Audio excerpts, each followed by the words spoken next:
The Bourne Supremacy is a 2004 American-German action spy thriller film starring Robert Ludlum's Jason Bourne character. Though it takes the name of the second Bourne novel, its plot is entirely different. The film was directed by Paul Greengrass from a screenplay by Tony Gilroy. Universal Pictures released the film to theaters in the United States on July 23, 2004. It is the second in the Jason Bourne film series. It is preceded by the Bourne Identity, 2002, and followed by the Bourne Ultimatum, 2007, the Bourne Legacy, 2012, and Jason Bourne, 2016. The Bourne Supremacy continues the story of Jason Bourne, a former CIA assassin suffering from psychogenic amnesia. Bourne is portrayed by Matt Damon. The film focuses on his attempt to learn more of his past as he is once more enveloped in a conspiracy involving the CIA and Operation Treadstone. The film also stars Brian Cox as Ward Abbott, Joan Allen as Pamela, Landy, and Julia Stiles as Nicky Parsons. Plot: 2 years after his disappearance, Jason Bourne and Marie Kreutz are now in Goa, India, still experiencing flashbacks about his former life as a CIA assassin. He records them in a notebook. In Berlin, 2 CIA agents subordinate to Deputy Director Pamela Landy are paying $3 million for the Nesky files, documents on the theft of $20 million in allocation money 7 years prior. The deal is interrupted by Kirill, an agent for Russia's Federal Security Service who works for Russian oil oligarch Yuri Gretkov. Kirill plants Bourne's fingerprint at the scene, interrupts the deal, kills everyone involved and steals the files and money. He travels to Goa to kill Bourne, but Bourne spots him and flees with Marie. Kirill shoots and kills Marie instead of Bourne. Their vehicle plunges into a river and Bourne leaves after unsuccessfully attempting to revive Marie. Bourne travels to Naples, Italy with money and passports. After finding Bourne's fingerprint that Kirill planted, Landy asks Deputy Director Ward Abbott about Operation Treadstone, the defunct CIA program to which Bourne belonged. She tells Abbott that the CIA agent who stole the $20 million was named in the Nesky files. Some years previously, Russian politician Vladimir Nesky was about to identify the thief when he was supposedly murdered by his wife in a Berlin hotel. Landy believes that Bourne and Treadstone's late supervisor, Alexander Conklin, were somehow involved and that Bourne killed her 2 agents. Both Abbott and Landy go to Berlin to capture Bourne. In Naples, Bourne allows himself to be identified by security. He subdues his CIA interrogator and copies the SIM card from his cell phone. From the subsequent phone call, he learns about Landy and the frame-up. Bourne goes to Munich to visit Jada, the only other remaining Treadstone operative. Jada informs Bourne that Treadstone was shut down after Conklin's death, and tries to incapacitate him. Bourne kills Jada and escapes before the CIA arrives. Bourne follows Landy and Abbott as they meet former Treadstone support technician Nicky Parsons to question her about Bourne. Believing that the CIA is hunting him again, Bourne calls Landy from a nearby roof and is told of the reason for his pursuit. He demands a meet-up with Nicky and indicates to Landy that he can see her in the office. Shocking the entire CIA team, Bourne kidnaps Nicky at the meet-up in Alexanderplatz, and learns from her that Abbott was the head of Treadstone, not Conklin. He remembers that he murdered Nesky in Berlin, but Nicky knows nothing about it, so he lets her go. Bourne then visits the hotel where the killing took place and recalls more of his mission. He killed Nesky on Conklin's orders, and when Nesky's wife showed up, he shot her to make it look like a murder-suicide. Danny Zorn, Conklin's assistant, suspects that Bourne was not involved.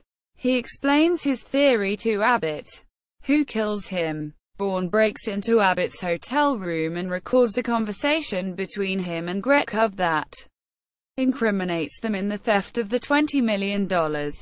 Abbott admits to Bourne that he stole the money, ordered Bourne to murder Nesky, ordered Kirel to retrieve the files, and have Bourne framed and silenced in Goa. Abbott expects Bourne to kill him, but Bourne, thinking of Marie, refuses, leaving his gun on the table. After Bourne leaves, Landy confronts Abbott about her suspicions and he commits suicide. Later, Landy returns to her hotel room where she finds an envelope that Bourne has delivered to her room, containing the tape of Abbott's conversations with Gretkov and Bourne.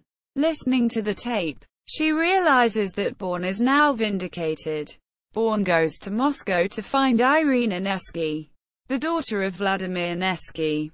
Kirel, tasked once again by Gretkov with killing Bourne, finds and wounds him. Bourne flees in a stolen taxi and Kirel chases him. After a long high-speed chase also involving police vehicles, Bourne forces Kirel's vehicle into a concrete divider. Bourne walks away, leaving a seriously wounded Kirel. Gretkov is subsequently arrested. Bourne locates Irina and confesses to murdering her parents.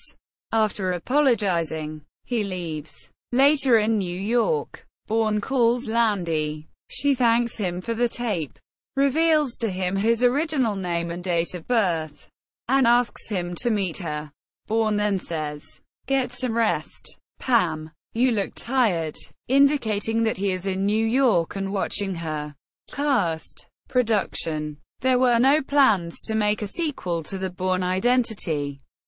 2002. When it was conceived, Matt Damon commented, "When the Bourne Identity came out I said, there is very little chance we will do a second film. Just because nobody on the team who made the first wants to make another movie if it can't be as good as, or better than, the first one." Single quote, quote. According to producer Frank Marshall, the plot point of Marie's kidnapping to force Bourne back into his assassin persona in the novel, the Bourne Supremacy and Bourne's threat to come after the CIA if they came after him again in the previous film, were the inspiration for the plot. Marshall said that screenwriter Tony Gilroy thought of an idea that Bourne would go on what amounts to the samurai's journey. This journey of atonement. Producer Paul L. Sandberg felt that Gilroy's veering away from the plot of the book was necessary, because so much of the world has changed since the book's publication. The producers replaced director Doug Liman. This was mainly due to the difficulties Liman had with the studio when making the first film, and their unwillingness to work with him again. British director Paul Greengrass was selected to direct the film after the producers saw Bloody Sunday. 2002. Greengrass' depiction of the Bloody Sunday shootings in Northern Ireland. At Gilroy's suggestion, producer Patrick Crowley liked Greengrass' sense of the camera as participatory viewer, a visual style Crowley thought would work well for the Bourne Supremacy. The film was shot in reverse order of its settings.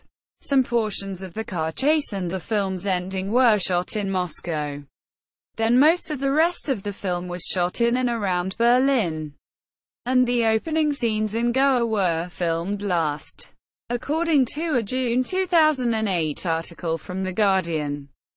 2 weeks before the film's release, Greengrass got together with its star, Matt Damon, came up with a new ending and phoned the producers saying the new idea was way better, and it would cost $200,000 and involve pulling Damon from the set of Ocean's 12 for a reshoot.